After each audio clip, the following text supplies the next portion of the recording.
Hola, buenas tardes, bienvenidos a Ámbito Cultural, tanto a las personas que nos siguen por las redes como las que están aquí en la sala. Afortunadamente ya podemos volver a tener público en nuestras salas.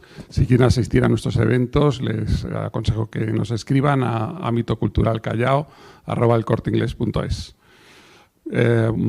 Hoy vamos a hablar de libros, es una de las partes fundamentales de los contenidos de Ámbito Cultural. Y la verdad es que es un sector que está muy de enhorabuena por las grandes cifras que estamos viendo últimamente. Parece que la gente ha recobrado el hábito de la lectura gracias al confinamiento. Es una de las pocas consecuencias buenas de la situación que estamos viviendo. Y hay un género que entre todos destaca pues, por la cantidad de lectores, de grandes títulos, de grandes ventas, que es la novela negra. Hoy contamos con una de sus autoras de referencia, una autora de referencia dentro del mundo del true crime. Precisamente de ese tipo es la obra que vamos a ver hoy. Y les dejo ya con Jimena Tierra. Gracias. Bueno, muy rapidito, antes de empezar esta charla, quiero agradecer muchísimo a todos vuestra asistencia. Sé que es un día complicado entre semana. Además, muchos habéis venido con vuestros niños. Sé que también mañana es día de cole, entonces mi mayor agradecimiento por estar aquí. Por supuesto a Jesús, que haya venido, que es muy importante para mí, y a la persona que nos va a dirigir en este mundo del True Crime, Mercedes. ¿Empiezo ya? ¿Empezamos? Hola, ¿qué tal? Buenas tardes. Bueno, muchas gracias por estar aquí a todos. Como dice ella, Jimena, son fechas complicaditas, venimos todos de la Feria del Libro, de hacer muchas colas. Aquí estamos todos sentados, lo cual es maravilloso. Yo soy la editora de narrativa de la editorial Al Revés. Ya se habrán dado ustedes cuenta de que tengo un problemita pequeño que no pronuncio la R. Entonces decir que soy la editora de narrativa de la editorial Al Revés tiene mucha tela. Me lo tenía que haber pensado antes de aceptar la oferta laboral. Pero lo peor no es eso, lo peor es que ahora tengo que presentar aquí a Jimena Tierra, que es una chica muy maja, que escribe muy bien y que además tiene una larga trayectoria a sus espaldas, que ha estudiado Derecho. Estoy aquí haciéndome un resumen muy breve porque lo que intentaré es que el acto sea muy ameno, que dentro del tema que vamos a tratar nos lo pasemos bien y que a medida que vaya saliendo preguntas y que lo hagamos como una conversación, el que quiera participar que no se corte y que levante la mano y que meta baza. Entonces, voy con Jimena. Jimena Tierra es una chica muy guapa que nació en 1979, licenciada en Derecho, máster en Pericia Caligráfica y Documentoscopia, doctorado en Comunicación y que bueno, tiene una larga trayectoria cultural y que además se ha metido en la tarea loquísima también de ser editora. ¿Por qué haces eso? Es porque estoy loca, no sabía lo que me metía directamente. Bueno, la verdad es que yo empecé a escribir a los 13 años. Mi abuelo, que pues, siempre lo tengo en mente, pues era escritor, era apuntador del Teatro de la Comedia. Y bueno, pues a mí me incultó la magia de la literatura y el amor por las letras. En realidad él me inculcó el amor por la poesía y por el teatro. Lo del true crime, creo que él ni siquiera sabía exactamente por dónde venían los tiros. Entonces, a partir de ahí, pues yo siempre he estado escribiendo. Publiqué mi primer libro, Equinoccio, de ficción criminal. Hoy lo he visto, en el 2016. Y además la presentación fue sobre estas fechas. Me ha llamado mucho la atención porque lo recordaba lejísimos aquello. Y bueno, pues cuando publiqué mi primer libro dije, pues voy a intentar montar una editorial, que seguro que es muy sencillo y que lo puede hacer todo el mundo. El caso es que a mí me apasionaban los libros y de alguna manera pues quise cumplir un sueño que era dar a los escritores todo lo que yo notaba en falta de las editoriales medianas, ¿no? Bueno, a partir de ahí, pues un trabajo extenuante. Han sido 5 años muy intensos porque además, pues como bien dice Mercedes, no paro de estudiar, de formarme, de trabajar. Y bueno, pues ya como conclusión a estos 5 años, digamos que lo último que he hecho ha sido pues la publicación de este libro, La muerte en un naipe. Bueno, nosotros lo que queremos es darle las gracias porque ha confiado en Al Revés, otra R más. Las podéis contar. Cuando yo estaba en la universidad había gente que decía cada vez que Mercedes diga una R, chupito. Bueno, pues... Bueno, te queremos dar las gracias porque es un libro que a mí, vamos, me parece fascinante la lectura, pero no fascinante, sino trepidante. O sea, es un libro de no ficción, pero se lee como una novela, es súper ágil. Y además me parece que tienes un tratamiento tremendamente literario de los personajes. Pero nos vamos a meter con eso después, porque ahora voy con él. Que ahondando en el tema de los chupitos, es un señor que se llama Jesús Rubio. Es toda una conspiración.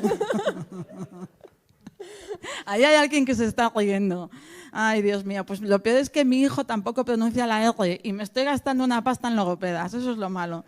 Bueno, pues Jesús es un señor que tiene una estatua. O sea, yo es que lo he buscado en Google y he leído que comenzó trabajando su carrera como guardia civil en el País Vasco, que luego se vino a Madrid, que es una institución en el cuerpo, pero cuando he llegado al momento que había una estatua con él, inaugurada en el 2012, me he quedado muerta. O sea, a mí lo de la estatua me parece lo más. O sea, que levante aquí alguien la mano que tenga una estatua. Nadie. O sea, cuéntanos lo de la estatua, por favor. La estatua. Pues mira, la estatua, un amigo que, bueno, no le quería hacer, qué sé yo, estaba muy agradecido a la Guardia Civil porque en su tiempo de joven tuvo un accidente de tráfico en una moto y gracias a la pareja esa noche que lo recogió, lo llevó al cuartel, en fin, allí lo secaron, en fin, que le salvaron la vida, ¿no? Y este hombre siempre, pasan los años y siempre dice, ¿cómo puedo yo agradecer, ¿no?, a la Guardia Civil? Eso que me hicieron, ¿no?, a salvarme la vida. Y no sé cómo fue la conversación, que digo, oye, pues si yo regalo una estatua, ¿no? Vamos a regalarla, sí, donarla, ¿no? Tienes que ser tú el modelo. Claro, es una estatua en homenaje a la Guardia Civil, pero el modelo es él. El modelo soy yo. O sea, el paradigma de la Guardia Civil eres tú. El modelo soy yo. Es maravilloso. Y así fue. Si yo era modelo, pues... donaba las palmas. ¿Y cómo te ves en la estatua? ¿Tú te vas a ver a la estatua? ¿Te vas a visitar a ti mismo? Hombre, pues cada vez que voy me gusta verme, porque, oye... O sea, pero te ves bien. Digo, oye, seguiré aquí los años, ¿no? Si no la... No es como esta gente que le hacen la estatua de cera y dice, no se parecen nada a mí, no. Hombre, si te digo la verdad, para ahora mismo soy el único guardia en vida que tiene una estatua. Bueno, el único guardia en vida y el único monarca o tal. Yo no creo que nadie tenga una estatua en vida. Yo no, yo lo voy a proponer. A ver si me hacen alguna. Es que me ha parecido maravilloso. Yo estaba interesadísima, pero cuando llegué al artículo de la estatua dije, bueno, aquí he encontrado el tema. O sea, esto lo tengo que preguntar. Pero Jesús se la merece. No olvidemos que es de los guardias civiles que más casos ha resuelto, ¿no? No se jacta mucho del tema, pero aquí tenemos a una eminencia que... Me ha tocado llevar muchos casos aquí en Madrid, ¿no? Bueno, en Madrid, lo que es la Comunidad de Madrid, demarcación Guardia Civil, ¿no? Porque Madrid lo lleva Cuerpo Nacional de Policía, ¿no?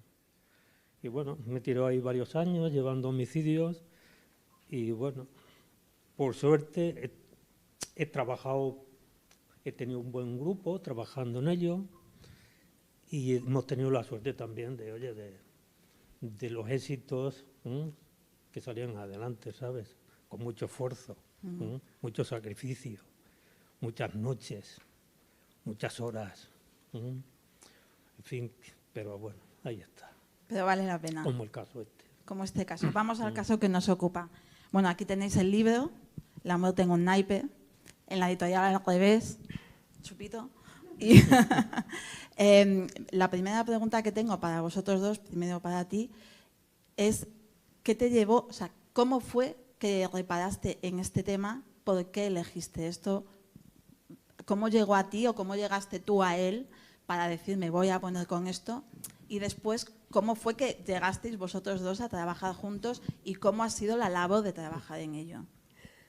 Bueno, es muy curioso. Yo realmente pues siempre había querido ponerme el reto de escribir un true crime. Yo, como he comentado anteriormente, tengo algunas novelas de ficción, pero nunca había trabajado en lo que es la documentación real de un caso.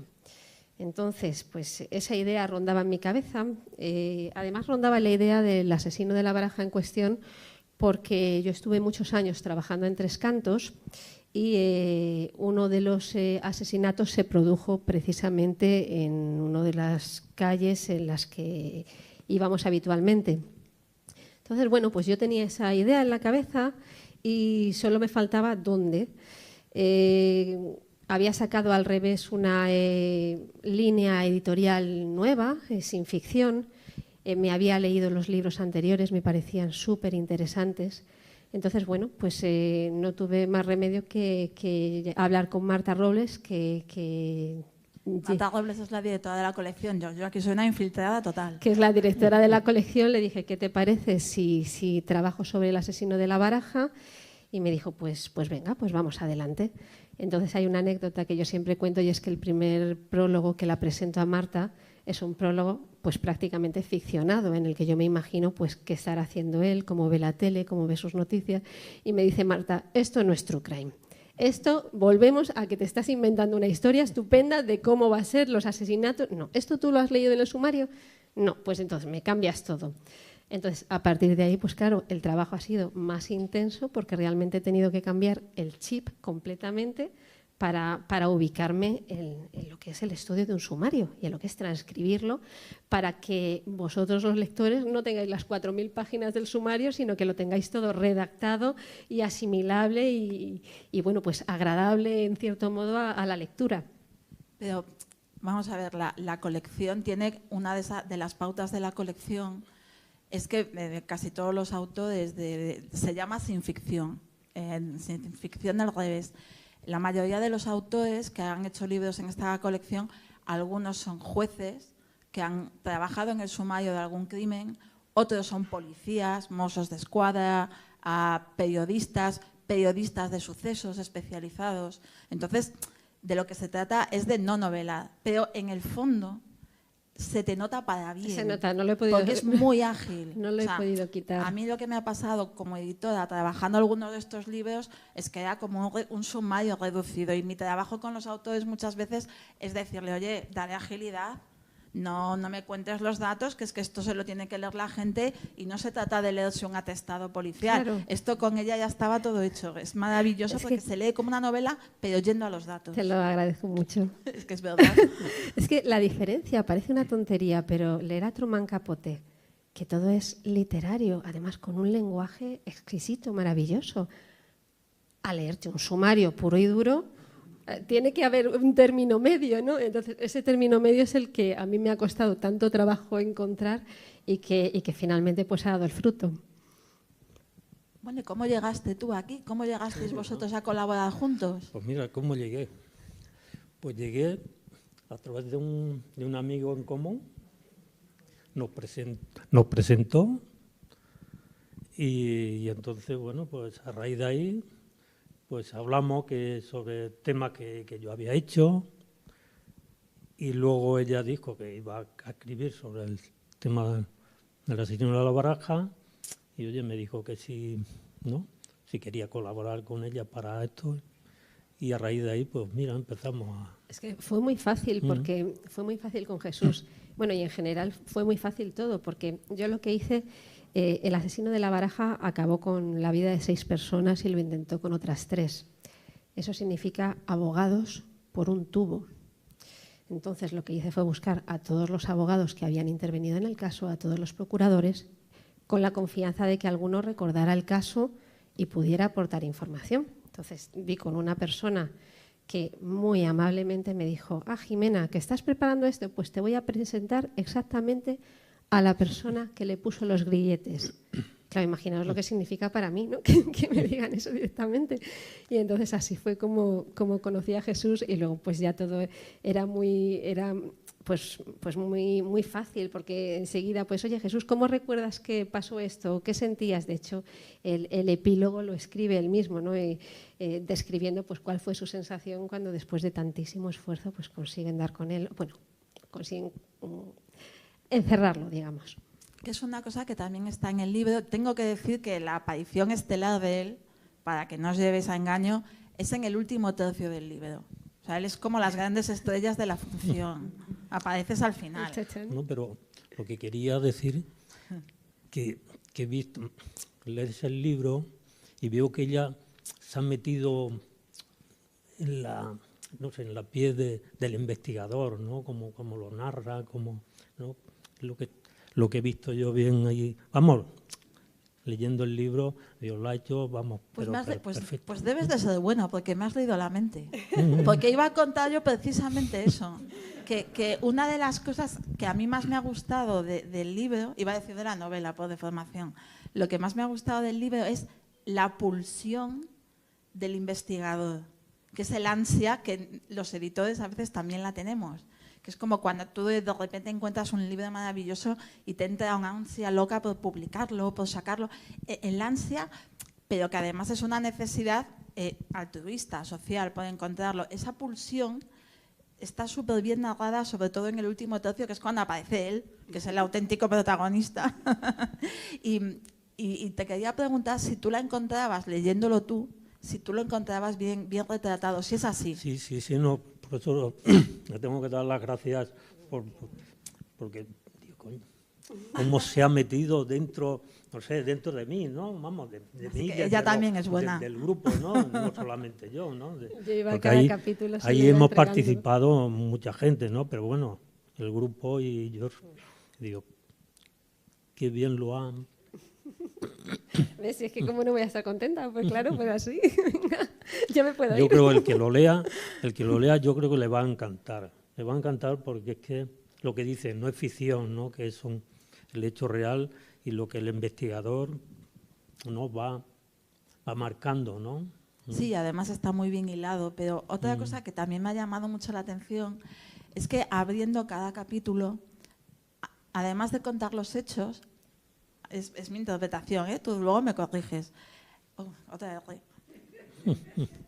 Hay un cierto afán didáctico, porque al principio de cada capítulo, a medida que va avanzando la trama, hay una parte muy clara de explicación procedimental del procedimiento de investigación, de ahora entramos en la fase de tomar huellas, tomar testimonios, y se explica muy claramente cómo se lleva a cabo, con todo el rigor.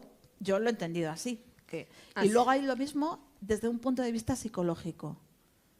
Así era, mi intención no era solo contar toda la actuación del asesino de la Baraja, que en cierto modo eso nos lo cuentan los periódicos y básicamente todos lo sabemos, sino que de alguna manera yo quería relacionarlo con cómo son las cosas que no se cuentan, cómo es la investigación de la Guardia Civil, cómo es la investigación de la policía y cómo es la investigación criminológica, cómo se busca un perfil, aprovechando además que tengo el máster.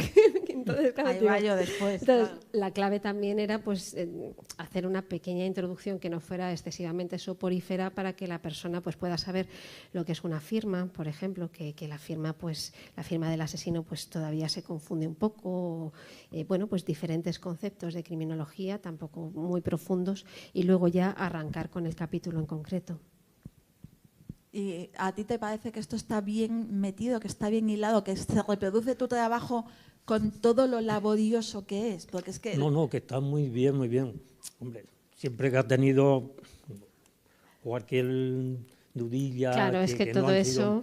siempre, oye, hemos estado en contacto y, ¿sabes? Claro, porque... y hemos aclarado porque, qué sé yo, de la Guardia Civil, ¿no? Se conoce la Guardia Civil, pero luego muchas cosas de lo que hace la Guardia Civil, la gente, como yo digo, de bien no sabe. Claro, ahí va yo. Y hay que, y algunas veces se lo he dicho a ella, ¿no? Claro, Entonces, se ve entonces, reflejado ¿cómo? mucho el trabajo de a pie de calle, de para encontrar una pista o para tal, tenemos que interrogar a 50 personas, tenemos que buscar un casquillo, una vaina de una bala y estamos 3 días peinando un Ahí. parque. Entonces, me parece que le hace mucha justicia a tu trabajo.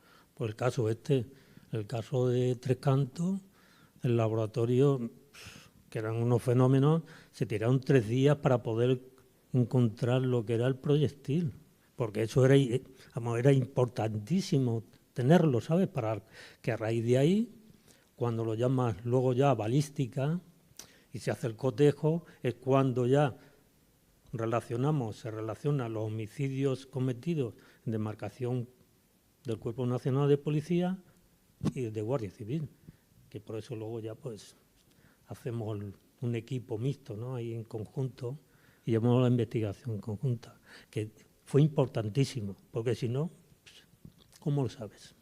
Claro, es que fíjate que yo empiezo de cero, ¿no? Empiezo a abordar una investigación de cero sin tener contacto con la Guardia Civil y sin tener contacto con la Policía Nacional.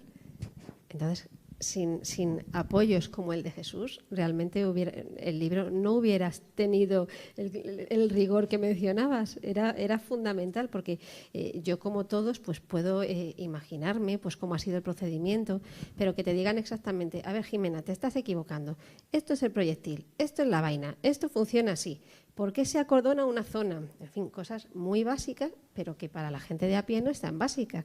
Entonces, bueno, pues por eso es tan importante la presencia, ¿no? de Jesús en el libro. A mí me llamó muchísimo la atención una frase que está muy al principio del libro, que creo que resume un poco mucho lo que pudo ser el caso este, que fue un caso, por lo que yo entiendo, muy laborioso de investigar. Tú lo reflejas muy bien, todos los procesos, sin hacerlo para nada largo, pero muy laborioso de investigar. Y hay un momento que un personaje del libro dice, no, yo creo que lo dices tú como narradora, este asesino lo que tuvo fue suerte. O sea, hay asesinos que están tocados por la suerte. Entonces, este señor, todo lo que hizo en momentos determinados, tuvo suerte. O sea, y por eso fue tan difícil seguirle la pista. Hubo muchos factores. Uno de ellos sí fue la suerte. Otro de ellos es que él, en el propio sumario, en las propias declaraciones, tenía conciencia forense, sabía realmente pues a lo que se estaba enfrentando y sabía mejor que yo, antes de abordar el libro, cómo funcionaban las fuerzas y cuerpos de seguridad del Estado. Entonces, ¿qué es lo que hacía? Pues voy a matar en Alcalá de Henares, ahora en Arganda, ahora en Madrid, y así él sabía que se iban a tener que cruzar 2 cuerpos diferentes, como decía Jesús, la Policía Nacional y la Guardia Civil. Y es muy complicado aunar fuerzas y formar equipos de diferentes demarcaciones, pues todo eso ya implica muchas decisiones, muchas opiniones diferentes. Entonces, fueron muchos factores los que hicieron que, aunque el cerco ya estaba muy cerradito, pero que se tardara tiempo en cogerle y hasta ese desenlace, ¿no?, que todos conocemos. Que jugaba, ¿no? Ahora dejo una carta, ahora no la dejo. Yo, para mí, lo de la carta, y vamos, lo he dicho y lo sigo manteniendo. Cuando apareció la primera ahí en Las de copa. las de Copa, yo, para mí, ahí los medios de comunicación le dieron tanto eco que él, tonto no era. Digo, coño, aquí cojo yo esto, a raíz de aquí, cojo yo. Y lo que es que luego, ¿qué pasa? Que él también, para dejar su huella, por decir, pues fue cuando le empezó a hacer, a partir de ahí, lo que es el puntito, que eso te digo la verdad, pero fue lo único que no salió en los medios, ¿eh? Lo único, ¿sabes? Que fue un punto que para nosotros lo tuvimos, oye, como el otro, secreto, ¿no? Porque, oye, una investigación, si sale, qué sé yo, en los medios, como ahora mismo, si es que lo narra ya muy bien, ¿no? Si ya sale en los medios y mañana lo detiene todo lo que haya salido en los medios, eso no te vale para nada. Porque, y el puntito ese, la firma para él, que era su firma, fue la que fin, al final lo llevó a... Claro, es que fíjate qué curioso. Aparece el primer cuerpo y bueno, como decían, como habéis comentado, aparece junto con unas de copas. Y a la gente le encanta el morbo. Yo no sé qué pasa.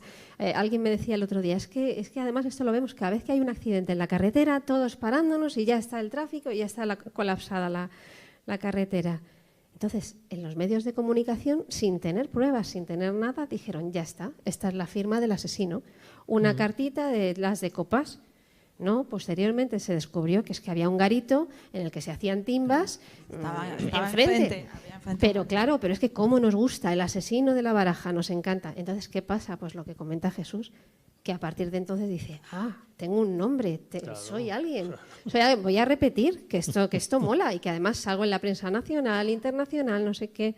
Entonces, de alguna manera, se supo que los crímenes eran de él por eso, porque pintaba ese punto azul en la parte posterior de la baraja. Claro, y ellos, los investigadores, no lo difundieron a la prensa para poder discriminarlo de posibles imitadores. Pero es que sois muy listos los dos, porque me habéis llevado al tema de la siguiente pregunta, que es que en el libro, además de lo que se cuenta de una manera objetiva, y que son los hechos y que es la investigación, con muchísima agilidad, hay 2 o 3 temas que sobrevuelan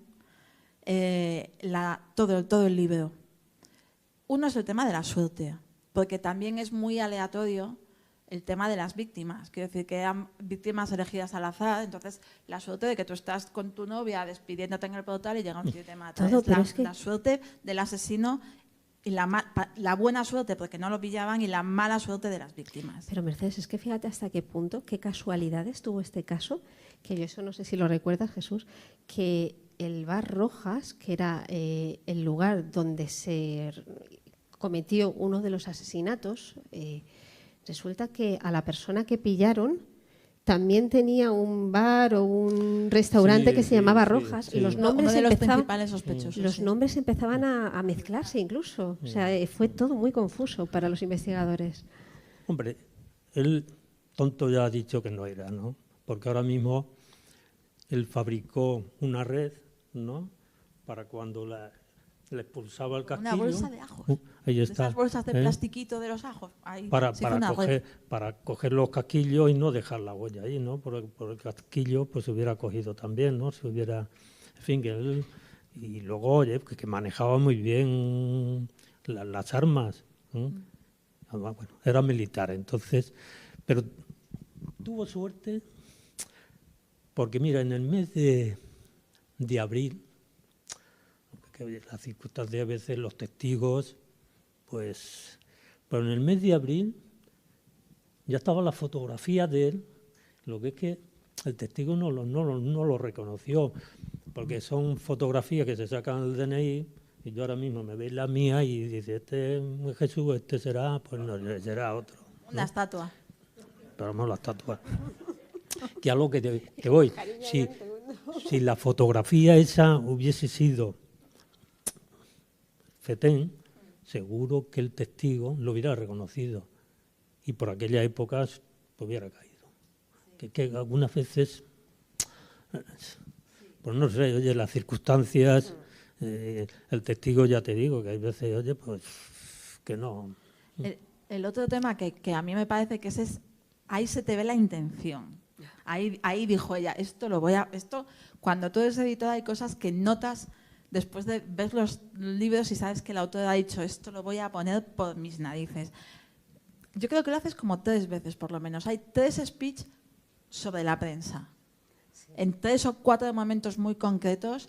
Al principio uno muy genérico, después cada vez más, según iba avanzando el caso, sobre cómo a veces los medios pueden ser irresponsables, pero también la retroalimentación que hacía el asesino, porque él al verse en la prensa era cuando quería seguir matando para seguir en el candelero y la prensa a su vez lo alimentaba, entonces se volvía todo un círculo vicioso y eso es un tema que parece muy reciente porque estamos ahora todos con Instagram, Gran Hermano, tal, pero en el fondo Jack el Destripador también mandaba cartas a la policía, o sea, quiero decir que es muy antiguo, pero sigue siendo un tema que nos preocupa a todos cada vez más. Totalmente, la prensa es un poder.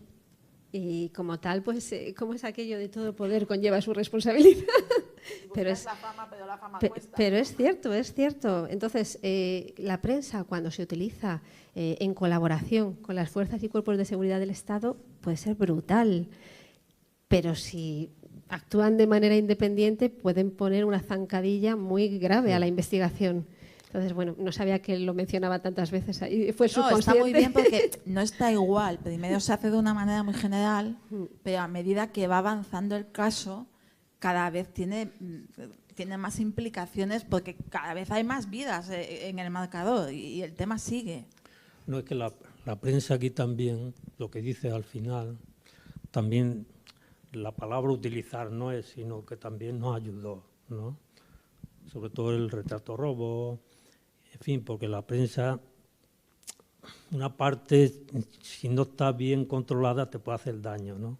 Pero si está controlada, te puede ayudar mucho, ¿sabes? Y aquí también se empleó se le dijo a la prensa para meter un poco más de presión, ¿no? Porque llega un momento que hay veces que al asesino hay que meterle presión, ¿no? Para ver si puede cometer alguna equivocación, ¿no? Que es lo que estuvo buscando. Y en este caso, que ella lo da también, pues también se utilizó. Y luego de la carta, dice que mandan cartas. Él también nos mandó una carta, ¿eh? Por eso, como además diciendo, este retrato de robot no se parece a mí, que es que era como aquellas cartas que mandaba Jack el Destripador, igualitas. O sea, no dais una. O sea, la obsesión de los asesinos es dejados de tontos. Sí, no dais una, no se parece a mí. No deja de ser una personalidad narcisista, ¿no? De alguna manera en este caso, quería llamar la atención como fuera. Entonces, de hecho, en el propio sumario dice que se ha entregado porque él se entregó, se vio no sé cuántas botellas, pero se entregó. Dijo que lo hacía ya por los nervios que le producía la inutilidad e ineficiencia de las fuerzas y cuerpos de seguridad del Estado. Entonces, sí. No, es que está muy bien tratado, porque hay un momento en el que ella, o sea, te mete un párrafo que es como, en ese momento estaba pasando esto en España, y tú estás leyendo y piensas, ¿y esto a qué viene? Entonces pone, estaba pasando esto, estaba el Prestige, estaba tal, estaba cual, y entonces se había diluido la atención de la prensa. Entonces este señor se puso de los nervios y dijo, ¿qué puedo hacer para que me vuelvan a hacer caso? Y dijo, pues voy y me entrego, pero para que vuelva el foco sobre mí. Bueno, eso sí es cierto, que es una apreciación subjetiva mía. Maravillosa. Podría Maravillosa. No soy psicóloga, pero sí que es cierto que, bueno, pues es mi impresión. No olvidemos que fue el año de la doctora Mingo. No olvidemos que fue el año de Sandra Palo. Entonces, de repente, el asesino de la Baraja empieza a actuar, que empieza en Chamberí, pues poco después del Día de Reyes, y en verano ya habían pasado tantas cosas que estábamos sobrecargados de malas noticias, ¿no? Y de cosas terribles. Él por las noches, porque cuando hicimos el registro, él por las noches se tiraba todas las noches viendo la televisión y tenía, en fin, la prensa, ¿no? En fin, lo que digo, que él le gustaba ver que en fin, los medios estaban sobre, ¿no? Toda la atención sobre él. Lo único que hacía, ya te digo, es se sentaba allí, tenía su mesita, sus periódicos, su tele, y ese se te va allí las noches enteras para ver. Hasta que decía, bueno, voy a salir a cazar, ¿no? Como él decía, voy a salir a cazar, ¿no? Pero es fascinante, y eso sí que está en el sumario, que llegó su hermano a la comisaría donde estaba detenido, y el hermano no daba crédito, y él dijo, que soy yo, que he sido yo. Sí. Pues mire, te diera la sangre, porque no es gracioso, pero no lo es, porque es que, claro, se ha dejado a 6 personas muertas y 3 más malheridas, y una de ellas que no se recuperó nunca, ¿no? Desde luego. Y fíjate lo increíble que es que él en el sumario indique que quien mataba para saber lo que se siente. Es decir, que con esa energía o esa carga que le dábamos, que le daba la prensa, esa carga de notoriedad, sí que sentía algo, sí que se sentía importante, pero matando no sentía ese placer que él buscaba, y por eso seguía intentándolo, lo que somos las personas.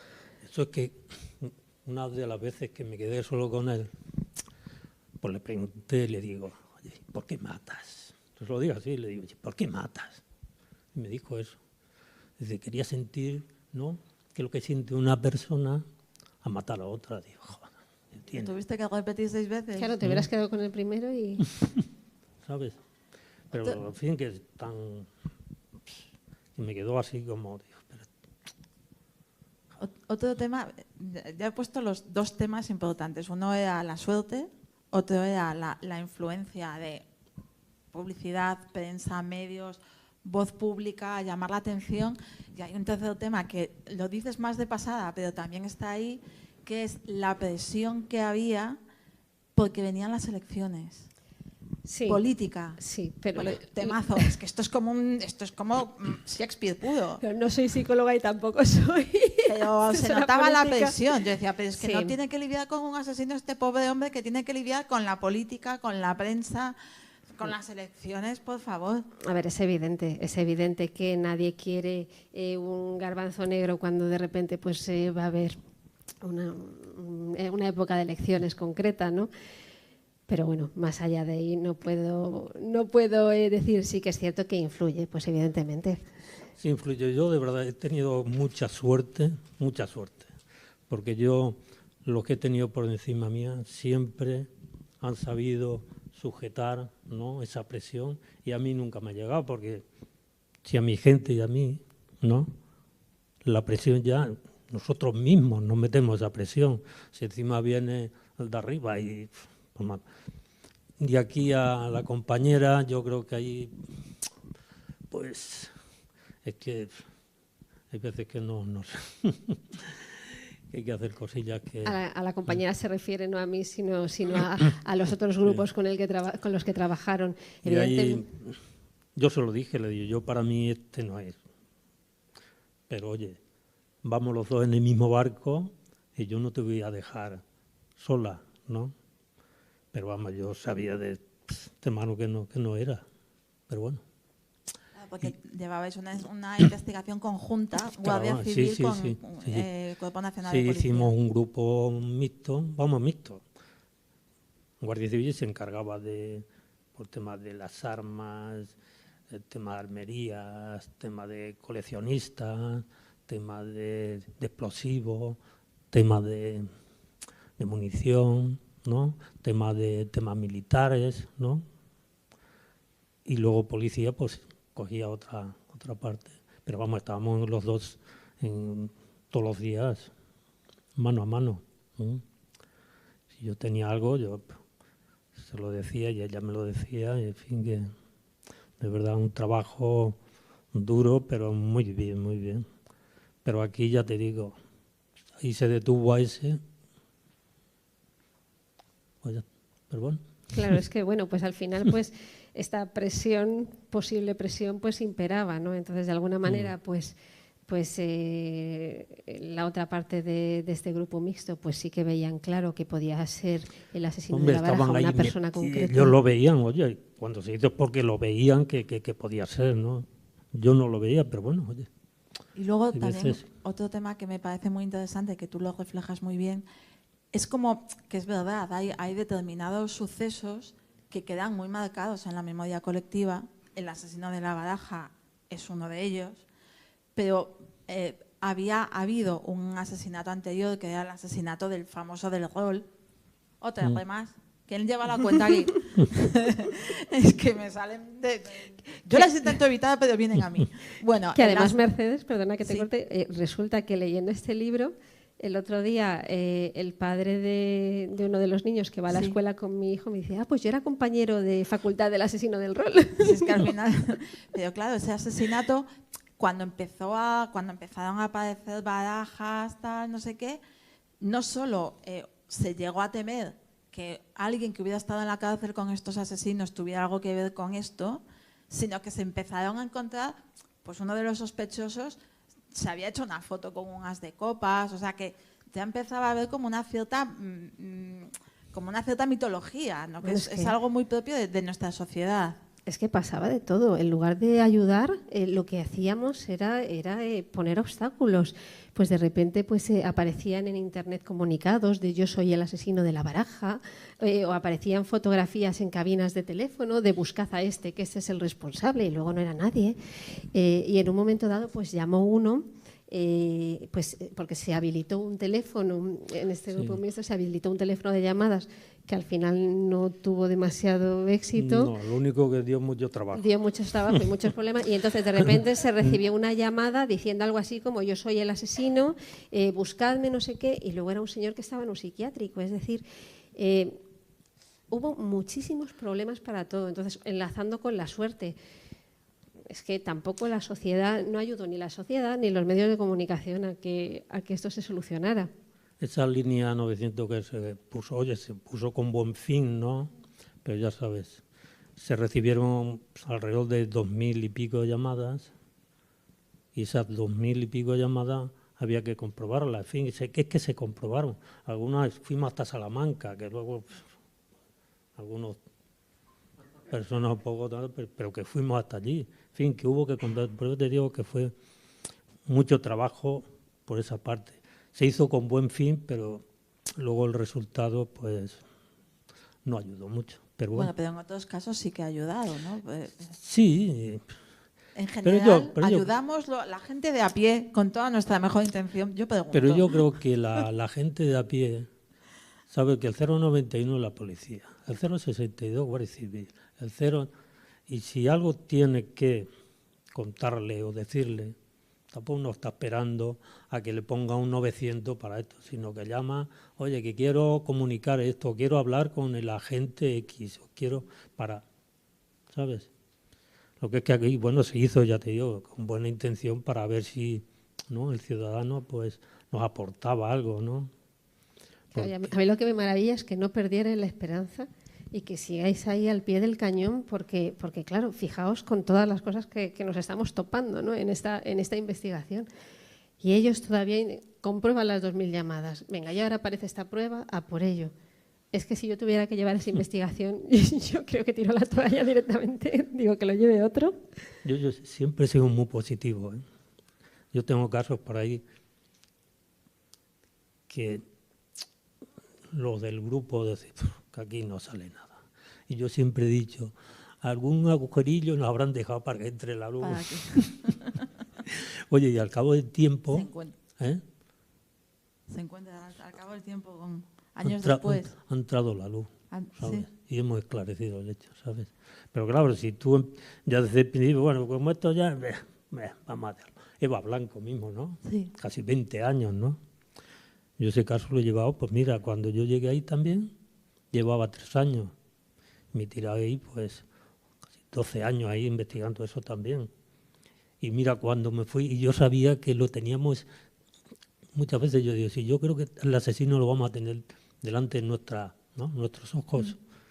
Y me fui, y mira, y luego que yo para mí fue no veas, después de tantos años, ¿no? Que algo que te veo que siempre he sido positivo en la vida. 12 años. Sobre todo en eso. Sí, 12 años es muy positivo. Sí. Otra cosa que me llama mucho la atención es que, claro, hasta que se encuentra al asesino, todas las personas que morían se tenían que investigar su entorno y su vida. Entonces, pues mataba a este señor a un portero, y entonces iban a entrevistar a su familia, tal, y no, era una persona totalmente normal, no tenía ningún enemigo. Empiezas a rascar y no, se había peleado con uno, tenía problemas de adicción, tal, no sé qué. Mataban a otro chico, tal. No, era una persona totalmente normal, no tenía ningún problema. Pero empiezas a rascar y no, es que su madre y su novia, tal.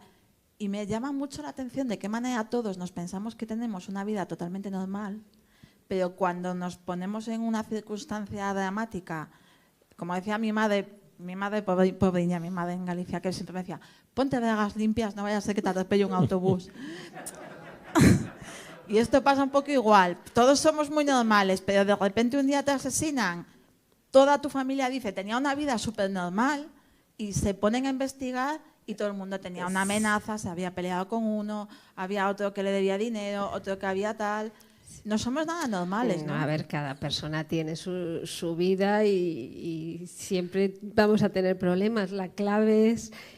para matar. Como para matar, esa es la clave. Porque evidentemente si yo debo 20 euros a una persona, pues seguramente si rascan o si dicen, wow, es que se ha separado de su marido o discutió ayer o cualquier cosa, pues la clave es con qué intensidad o cómo ha influido eso, ¿no? en la vida de la persona.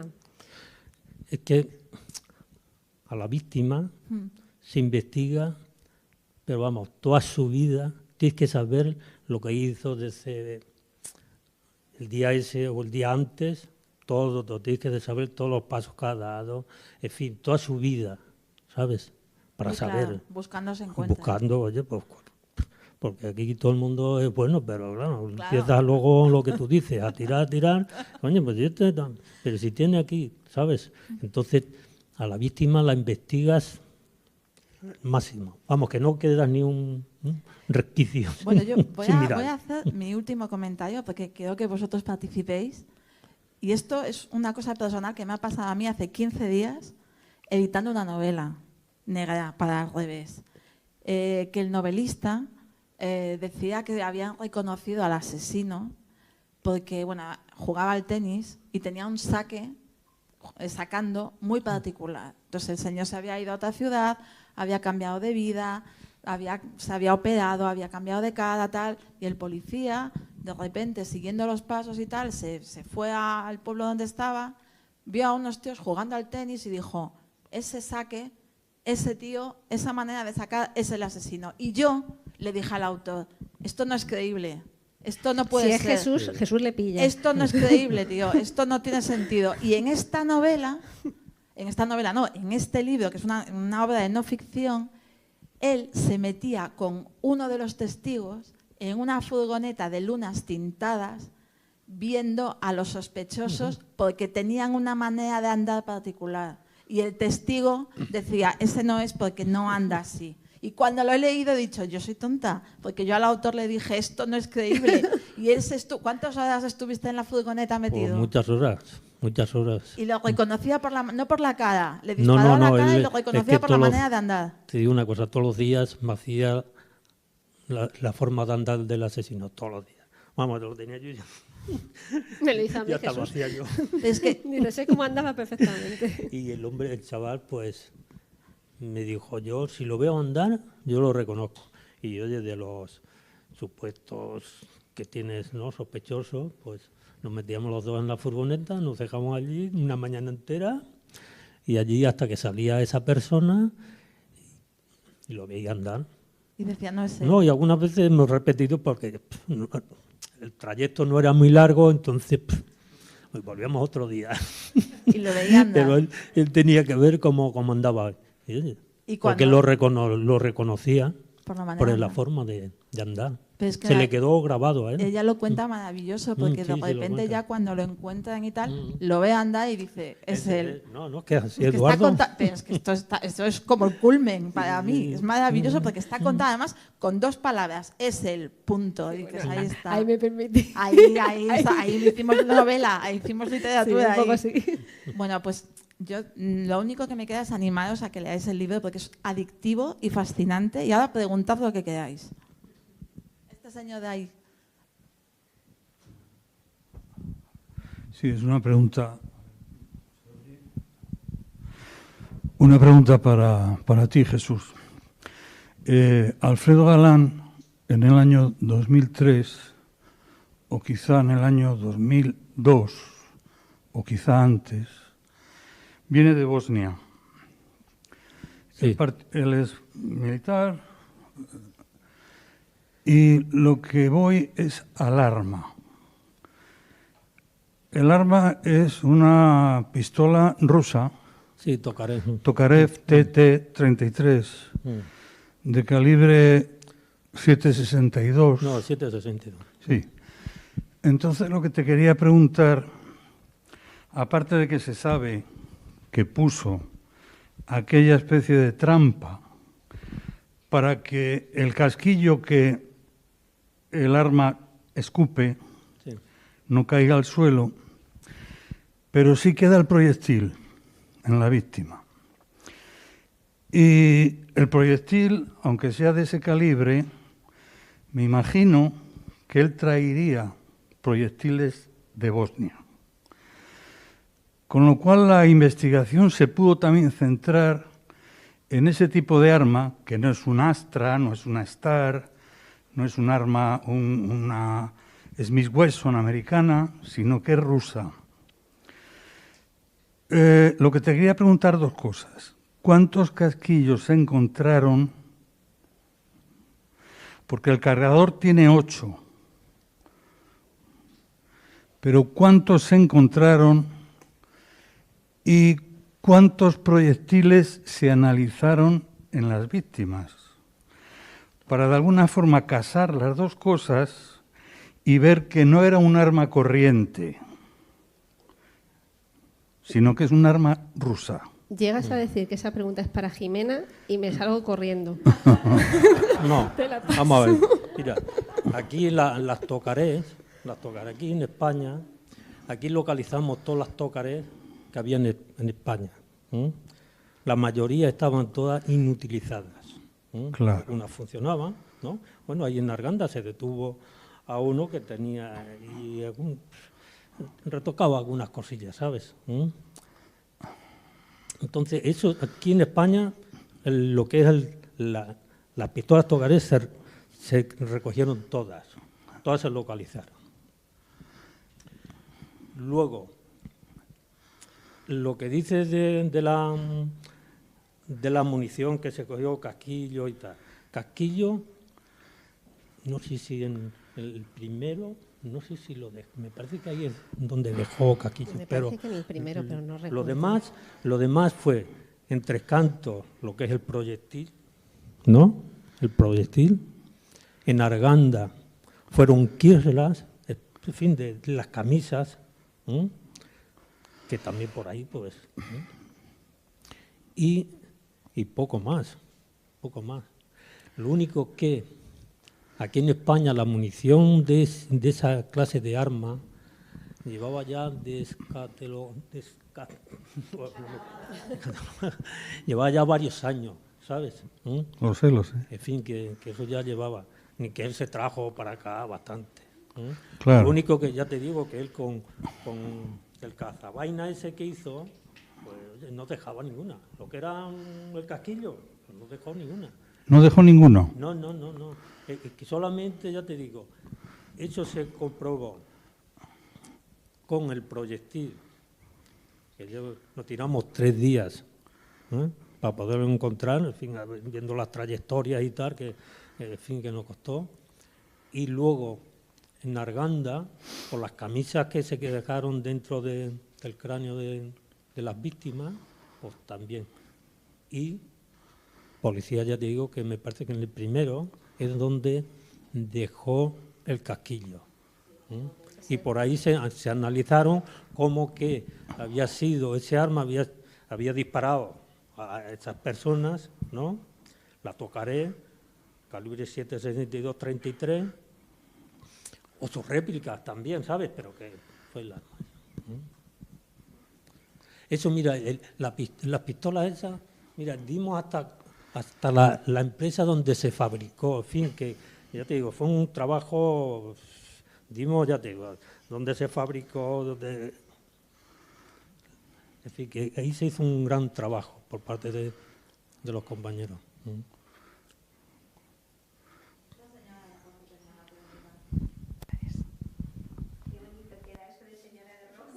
Fondo gris. Sobre fondo gris, ya estaríamos con Delibes, ¿no? Bueno, yo quiero comentar que leí bueno, no es la novela, la obra de Jimena este verano. Y quiero felicitarla, lógicamente, porque dentro que es un tema que a mí personalmente me da un poquito de repelús, la verdad, no son mis lecturas preferidas, está tan bien llevada. Tiene esas 3 voces como autora que nos sitúan al lector para explicarnos un poquito. O sea, la primera voz que te explica de lo que científicamente de lo que se va a hablar. Luego, los hechos objetivos. Y ahí es una labor de documentación, vamos, yo no me la puedo ni imaginar la de tiempo que le has dedicado.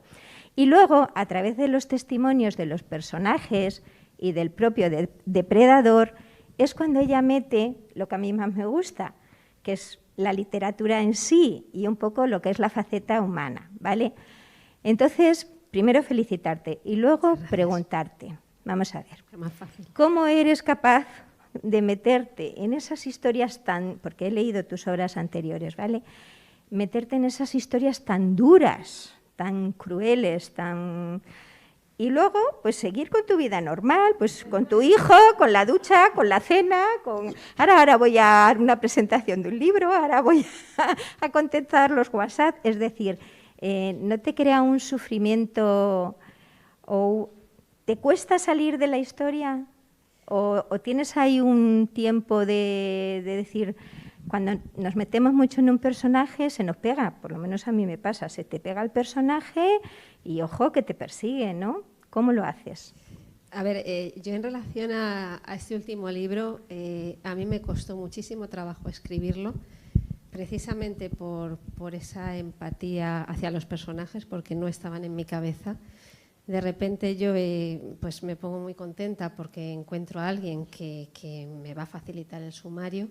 Se llena mi despacho de repente, o sea, yo no sabía que un sumario podía tener tantas y tantas y tantas cajas, que me dijo mi marido, esto te lo acabas ya, lo escaneas todo y lo sacas de aquí porque no lo podemos tener.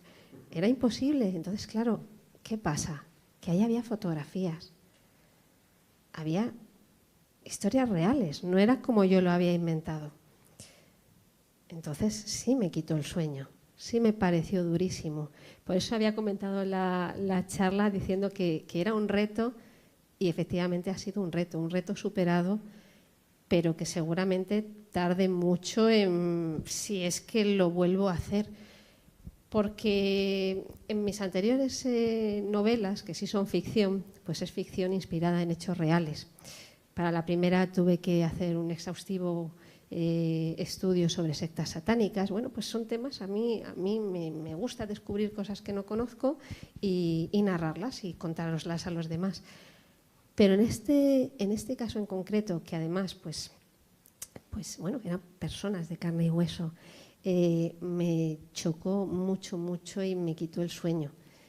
Entonces, sí, no puedes seguir con tu vida normal.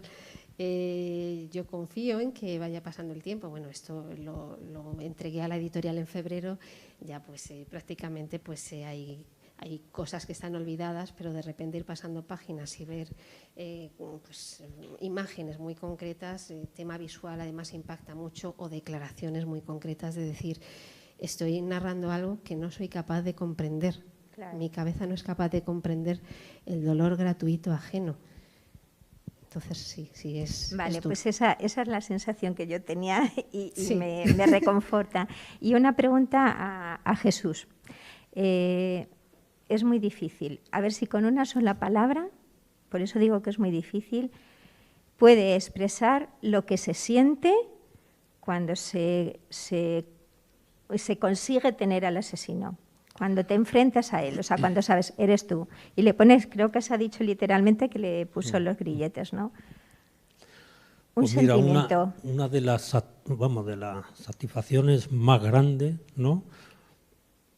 Que puede, qué sé yo, sentir una persona humana, ¿sabes? Porque por el trabajo, ¿no? Por el esfuerzo, por la familia de esas víctimas, claro, sí. Porque se habla también eso, pero es que la familia de las víctimas también tiene su parte ahí, tienes que estar con ellas, tienes que... Y eso es un diario, claro. Que no dice, bueno, está aquí el muerto, lo han matado, y bueno, le dice, mire, a su hijo lo han matado, y te olvidas, no. Vale. Tienes también que estar con ellos. Entonces, para el investigador, pues lo más... Sí, una satisfacción, saber digamos... Y de claro. cara, ya te digo, de cara más a la familia, ¿no? Porque claro. yo creo que es la que más descansa, ¿no? Son los hechos que compensan el sacrificio, digamos Sí, que merece la pena sí. el esfuerzo, incluso la vida, ¿no? Decir, Yo- en mi vida he conseguido esto, ¿no? Imagino. Yo ya te digo, homicidio lleva muchos años y yo la mayor satisfacción siempre era Conseguirlo. llegar al final. Muy bien. Venga, muchas gracias.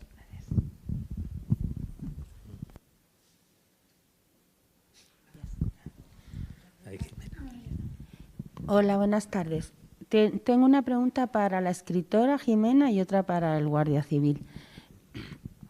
Perdón. Para la escritora, ¿cómo es de diferente enfrentarse?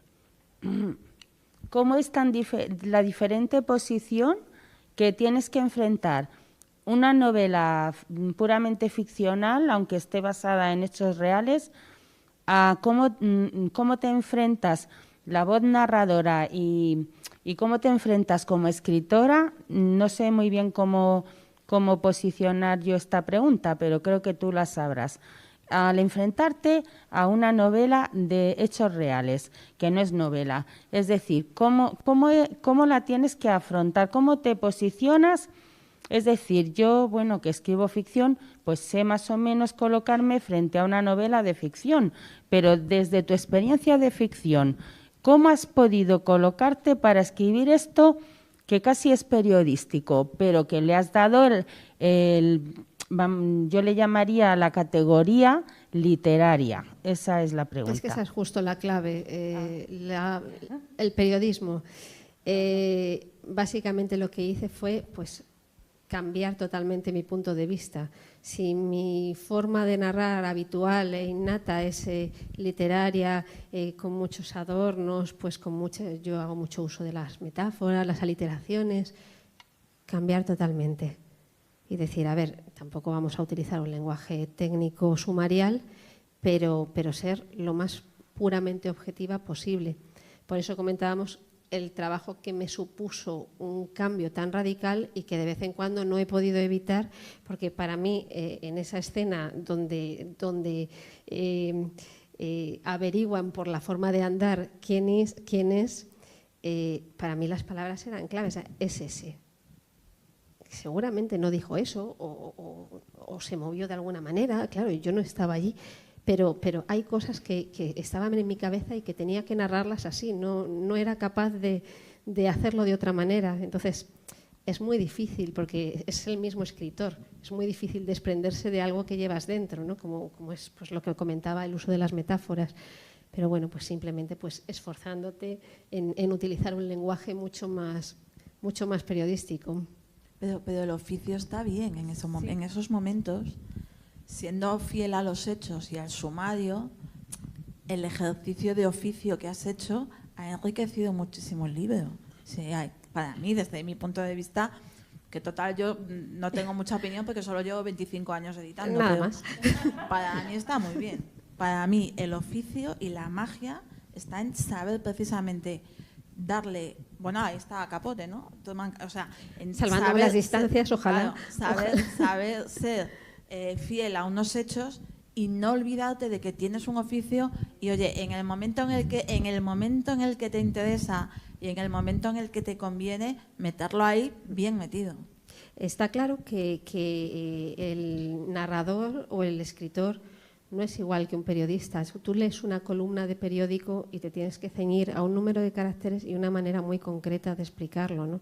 Además, yo he escrito o escribo en diferentes medios, algunos literarios, algunos no. Entonces, es muy complicado, pero al final hay que esforzarse, no sale natural, por lo menos en mi caso, pero bueno, pues se va consiguiendo. No, si yo precisamente por esto lo valoro, porque pienso que es una obra muy difícil para un escritor. Yo no la he leído todavía, he preferido esperar, pero por eso creo que no es lo mismo hacer una cosa periodística, pero de tantas páginas, entonces tiene que ser un cambio de chip. Bueno, ahora para el Guardia Civil. Esta pregunta, bueno, quizás no se escapa, ¿no? Pero es un poquito que meta policial. Cuando usted ve la mirada de esta persona o individuo, es psicópata, ¿no? Seguramente. Entonces, ¿usted cree que dentro de 10 años o 7 esta persona se habrá olvidado de querer experimentar si logra sentir algo al matar? Yo ahí Eso no se lo puedo. pregunté yo también. Yo creo que eso serán los... Ya le digo, bueno, es que vamos a ver, bueno, la pregunta la he soltado un poquito a bocajarro. No he sido sutil. Vamos a ver, es que no he sido sutil, lo siento porque es que es mi defecto. No, yo la quería plantear de otra manera. Como no hemos tenido la suerte, no quiero hacer esto, pero no hemos tenido la suerte de poderle mirar a los ojos a un ser que está capado de emociones. Entonces digo yo, como se ve que los jueces y el sistema judicial y penitenciario no se convencen, y con lo de Mingo tampoco se van a convencer, de que hay personas que tenemos que prevenirnos de que no son rehabilitables, o por lo menos debemos de intentar que no se vuelvan a hacernos daño, pues vuelven a salir a la sociedad. Y nadie sabe, seguramente si se analizara mejor se sabría. Es decir, yo lo que le pregunto a ustedes como ser humano, no como guardia civil, ¿usted le ha mirado a los ojos? ¿Ha visto algún reflejo de sentimiento en esa mirada que pueda reflejar algún sentimiento de remordimiento, de culpabilidad de 6 asesinatos? Pues si le digo la verdad, cuando se detuvo, nanay. En fin, que luego cuando cumpla su condena y salga, ahí yo creo que ya serán los psiquiatras, psicólogos, en fin, serán los que tienen que valorar. Pero yo en el momento cuando se detuvo y le miré a los ojos, no crea que, en fin, que yo me gusta mirar a los ojos. Y en ese momento, no. Igual como cuando me dijo que mataba para ver qué es lo que una persona siente al matar, pues lo mismo. Yo fue una de las primeras preguntas que le hice a Jesús, perdona que te corte, porque el arma nunca se encontró. Y entonces le dije a Jesús, esto me voy a mi vena literaria, esto es como novela de terror. Claro, Pasan 30, 40 años y de repente yo la he dejado dentro, esto quien quiera escribir, que puede hacer una novela con ello, la he dejado en un hueco de un arbolito y te la... Allá y te que la voy quedo. a por ella, claro. Y me dijo Estamos en la Jesús, misma me dijo onda tú Jesús y yo. no, esto no es posible, digo, vale. No. Pero... No.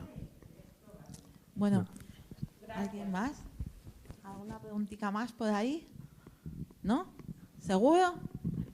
¿Seguro? Bueno, pues entonces...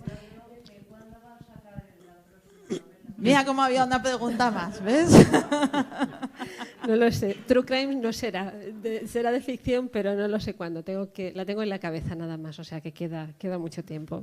Para las novelas, aquí la tenéis a ella. Para el True Crime, aquí tenéis a la editorial al revés. Yo aquí defendiendo. Claro que sí, por supuesto. Y la sabiduría la tiene ese señor. Bueno, muchas gracias a todos por venir. Muchas gracias por la atención y también por la paciencia, sobre todo conmigo. Y muchas gracias a vosotros dos, a ti por escribir tan bien y a usted por saber tanto. Gracias a todos.